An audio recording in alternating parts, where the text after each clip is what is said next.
For the first time in history, a president, Donald Trump, is refusing to fund SNAP during a shutdown.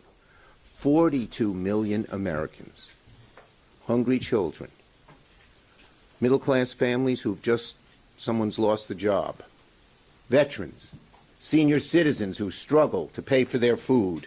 All of these people will lose their SNAP benefits, not because the money's gone, not because it's not permitted, because Donald Trump ordered it stopped. Donald Trump is a vindictive politician and a heartless man. I'm proud to be joined by Senator Klobuchar, our ranking member on agriculture, and Senator Luján, our ranking member on the subcommittee dealing with SNAP.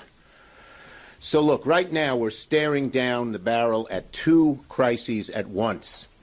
A health care crisis and a hunger crisis, and both are caused by one man, Donald Trump. We're now 3 days from open enrollment.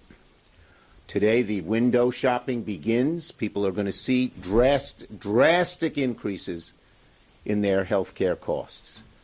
People are going to sit at the dinner table Friday night with a hole in the pit of their stomach and saying, how are we going to do this? We can't afford another $4,000 or $5,000 a year, $10,000, even $20,000 in some cases for health care. How are we going to do without health care, but how are we going to pay for health care? And now, for the first time in history, a president, Donald Trump, is refusing to fund SNAP during a shutdown. 42 million Americans, hungry children, middle-class families someone's lost the job, veterans, senior citizens who struggle to pay for their food. All of these people will lose their SNAP benefits, not because the money's gone, not because it's not permitted, because Donald Trump ordered it stopped. Donald Trump is a vindictive politician and a heartless man. Let's be clear, this does not need to happen. Never before, under any president, Democrat or Republican, has SNAP been cut off in a shutdown, and Trump knows he can do it. Here's what he said. Yeah, everybody is going to be in good shape. Yup. Donald Trump, when asked if he would fund SNAP next month, that's what he said this October. But then all of a sudden, seeing how badly they're losing on health care, he decided to use these 42 million innocent Americans as pawns. Back in 2016, here's Sonny Perdue, the agriculture secretary. They funded it under Trump. In the last shutdown, 2019, January 8th, 2019. They funded it. So don't believe the bull, and I hope in every story you will write that they can fund it on their own. And I'll tell you something else. John Thune is responsible. The Hawley bill now has 11 Republican co-sponsors and many, many Democrats, including myself, Senator Klobuchar, and Senator Luján. We have all co-sponsored the Hawley bill. Today, tomorrow, if John Thune would put it on the floor, it would pass overwhelmingly. But he's afraid of Trump. He's going along in this heartless, cruel thing with Trump. Just a few weeks ago, Trump's own U.S. Department of Agriculture confirmed it had $6 billion in emergency funding to keep food aid flowing. When asked about SNAP at that point, here's what he said. Yep, everybody's going to be in good shape. That means he's got the money, folks. And these Republican lies, plain and simple, that they don't have the money, are lies. But they're vicious lies. They're hurtful lies. They're harmful lies. Okay? Last Friday, all of a sudden, Trump ordered that the USDA delete the plan and refuse to use the money. No reason, no explanation, plain cruelty. Cruelty that even Trump back in 2019 didn't do, but he's gotten so much worse and so much meaner and so much more desperate because he knows the American people are turning against him on health care and, as Amy will mention a little later, on SNAP as well. So Trump is weaponizing hunger. He's turning millions of children and seniors and veterans into political pawns. He's choosing politics over people, cruelty over compassion. And let's be clear about this. They've been on a crusade. The Republicans have been on a crusade against SNAP all year. They slashed it by $200 billion this summer to pay for their tax cuts for billionaires. So they've never wanted SNAP, and they don't want it now. But as again, they're using these 40 million innocent people as pawns. It's a disgrace. They can end it right now. Amy. Thank you. Thank you. Thank you, Leader, and thank you to Senator Luján for leading a very important bill which would restore... Okay, I'm going to have to vote. I'll be right back. Okay, thanks. Okay, now we're say whatever we want here. So.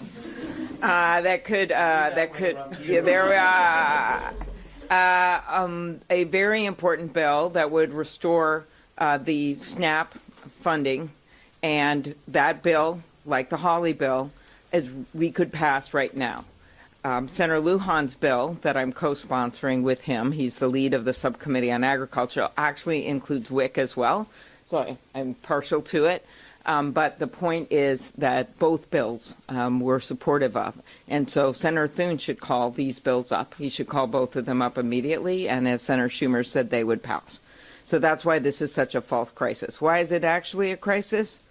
Because the House isn't here. So if we pass the bill because they're afraid to vote on the Epstein files, it will sit over in the Halloween candy jar of Speaker Johnson, where, by the way, the candy is 10% more expensive because of the Trump tariffs. Secondly, that money, as Senator Schumer has explained, is there. There is $6 billion with a B, dollars that are set aside in a contingency fund for things like this. And one of the things that really bothers me about this is that they clearly knew that this could happen, and they actually had on their website, and I know many of you have seen this, a plan that was not issued under the Biden administration. It was issued under the Trump administration, and we screenshot it, so we have it. No one denied that it was out there. It's now magically disappeared like the East Wing. And it says this. It says, the receipts were these. This plan said, congressional intent is evident, congressional intent, that SNAP's operations should continue during a shutdown, and multi-year contingency funds are also available to fund participant benefits in the event that a lapse occurs. So there it is. We would call that a smoking gun in my old job as a prosecutor. They had it on their own website. They took it down at the administration's direction. So they have the money there, or they can fund it through legislation. So let's just make that clear. Then let's go to the second question. Why are they doing this now? I guess we could ask the same question. Why did Trump pardon George Santos when a lot of people in the Republican side in the House never would have wanted that to happen? Why did he suddenly ask for $230 million from the Justice Department? Why did he say he was going to run a third term and then back down? Steve Bannon put it out there. Why are all these things happening? Dominate the news every single day. Well, they think they can fool the American people. They're seeing their premium increases now. No matter how many things they throw out there, no matter how many families they threaten to starve, the fact is the premium notices November 1st is a date. It's not a December thing. It's not a January thing. It's a now thing. And when you, as we have done in going into a number of red states, Senator Kaine and I did a press call yesterday in Texas, 75% of the people, 75% of the people who are on the Affordable Care Act live in states that Donald Trump won. And they may not be in this building today. They may not be the people that you all talk to when you're walking around the hallways and see what people think about what's happening right now in America. But the people out there, they know their costs are up, they know that chaos is up, they know that corruption is up. And healthcare is the major driver of their costs, but you add in their garden equipment, tools, audio equipment, these numbers are skyrocketing right now because of the Trump tariffs and because of the inability to even come to the table to talk about healthcare with us. He's off flying around, meeting with all these foreign leaders, negotiating with them, doing photo ops, while we're here in this building waiting for him to call up our leaders to go and negotiate on this, the thing that is the number one thing on Americans' minds, and that is their costs and the cost of their health care. So I turn it over to Ben Ray. Thank you, Amy. Thank you so much. Did she say anything I wouldn't like, anybody? There we go. There we are. Look, you all, I appreciate this room being full. I'm getting a chance to visit with you in the hallways, but also here. I mean, this shows the interest here. I'm going to repeat something Senator Schumer shared, and it goes to Secretary Perdue. This funding for SNAP has never lapsed in the history of the United States. Last shutdown under President Trump, they found a way to use this money. As a matter of fact, the contingency fund this year was already utilized to pay for staff for SNAP. They already tapped it once. And that plan that Senator Klobuchar talked about, here it is. Why would this magically disappear from the website? And why Speaker Johnson lied to the American people saying, oh, the law does not allow for this to happen? It's bullshit. I'll say it. I come from a small farm. I know the difference of good soil and the bullshit that goes in it, and this is the bullshit. Taking these plans down to try to lie to the American people and justify why it's okay for people to go hungry. 40 million people, plain and simple. 40 million people that are going to miss a meal in the United States of America. And I want to commend every one of my Democratic colleagues that is a co-sponsor of this legislation, and many of us that are co-sponsors of Senator Hawley's legislation, including all of my Republican colleagues. I was asked a question earlier today by one of the journalists about, what's getting in the way of this? Well, President Donald Trump, Secretary Rowlands, and now Leader Thune. He's not allowing a vote on a floor that has bipartisan support, and heck, it could just be a UC. Which Republican's going to stand up and object to their constituents eating? And by the way, while New Mexico is at the top of the list of states that will be impacted per capita of SNAP beneficiaries, Louisiana's in the top 5. Third, I'll remind you the state that the Speaker of the United States House of Representatives is from. I hope his constituents find him. I hope the Republican colleagues, I think Leader Schumer, you shared with us, it's 75 now. 75 House Republicans that have told the press something has to be done to prevent health insurance premiums from doubling. They should come to Washington, D.C. They don't need to wait for the Speaker to invite them.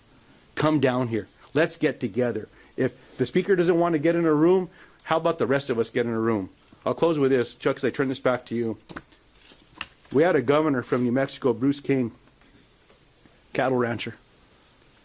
And he always used to tell folks, if you can't come up with a solution, sometimes you need to lock them up in a barn until they come up with the solution. Well, Mr. President, come back from jetting around the world, get back to the White House. President Trump said it's up to a president to prevent a shutdown. He said it does not bode well for presidents if there's a shutdown. Well, come on back. Bring everyone back. Let's get this done. But in the meantime, all that needs to happen is for Secretary Rowlands to say, no, we're going to use this fund. We're going to pay people food. Or we're going to pay for this program to get people food. It can happen right now. There doesn't even need to be a vote. But if they want to vote, bring one of these bills up. I'm confident it'll pass the Senate floor. Maybe that'll force House Republicans to come back. Okay, questions on this subject first. Yes. You've said that there are legislative solutions. Obviously, you said that the administration should tap into the contingency fund. But come the weekend, if SNAP does run out, tens of millions of Americans will go hungry. Are you getting a sense from your Democratic colleagues that the pain of that and other aspects of the shutdown might outweigh this fight? My Democratic colleagues are united in the fact that Trump and the administration can do this, not this weekend, tomorrow, today, right away. Every Democrat is a sponsor of Luján's bill, and that's how we feel. Yes. Thank you so much. Irrespective of the dispute on whether USDA contingency funds can be used for SNAP benefits... It is not, wait a minute, excuse me. It is not a dispute. It is fact they can use it, and the Republicans say it. Okay, but there's, only 5 or 6 billion, and it's not cost $8 billion monthly just to administer. I mean, if anything, it would only last It does not cost $5 or $6 billion to administer. There's enough money to start feeding people right away. $6 billion's a lot of money, and they're using it for other things. $20 billion for Argentina, hundreds of millions for Kristi Noem's plane. Who are we kidding here? Yes. What happens once it runs out? If it only lasts 2-3 weeks, do Democrats fold then? The bottom line is they can fund it just as in 2019, just as in other shutdowns, for a long period of time. And they also, if the contingency fund, which is $6 billion, which gets you nearly a month, 3 weeks, runs out, then they can pass Senator Luján or Senator Hawley's bill, both of which we support. We know that there'll be 60 votes for that. Why aren't they calling it up? They're not calling it up because the House isn't here to pass it. That's the way it works. The House would have to come here. They probably would have to vote on the Epstein files, but they're choosing to let kids go hungry instead of having to vote on the Epstein files. There's no doubt about it. They have been out for 6 weeks on vacation. Just think, if they have all this money for Argentina and all this money for other things, they have enough money to keep funding SNAP. And they know it. And I just want to say what Luján said. Johnson just lies. He lied about on immigration, on the undocumented. He's lying about this. He just outright lies, plain and simple. It is not illegal, and his own president has done it. Yes. Are talks ticking up as Thune indicated? Is there any conversation, any negotiation whatsoever happening behind the scenes? And if so, can you enlighten us on Yeah, that? there are occasional talks between Democrats and Republicans on this issue, but our Republican colleagues don't seem to be offering anything different than what their leadership has had so far. We hope that will change. Yes. Thank you, Mr. Leader. Understanding what you're saying about Republicans' options here for SNAP and the contingency fund, are you saying Democrats have no responsibility for the fact that We are saying SNAP is not funded? we are saying the Republicans can fund it now, and they're using these people as hostages. Plain and simple. Next. That's the answer. The answer is they can fund it right now. Okay? Right now. Leader Schumer, on SNAP and on health care broadly. And by the way, we don't want to pit health care and food. They do. We think you can have both. Yes. On SNAP and on the ACA, Leader Thune said yesterday he had just spoken to President Trump and that the president would be willing to sit down with you next week to talk about ACA subsidies. Is that an acceptable offer for you? If the government opens, by the way, is that an acceptable offer for you? We've always said, they always say, do it later. Do it later. Later, to quote Martin Luther King Jr. in his letter from the Birmingham jail, means never. They have had since March to do this. They've voted 3 times against it. So this idea, do it later, been there, done that. We have to do it now. The window opens. Thank you, everybody.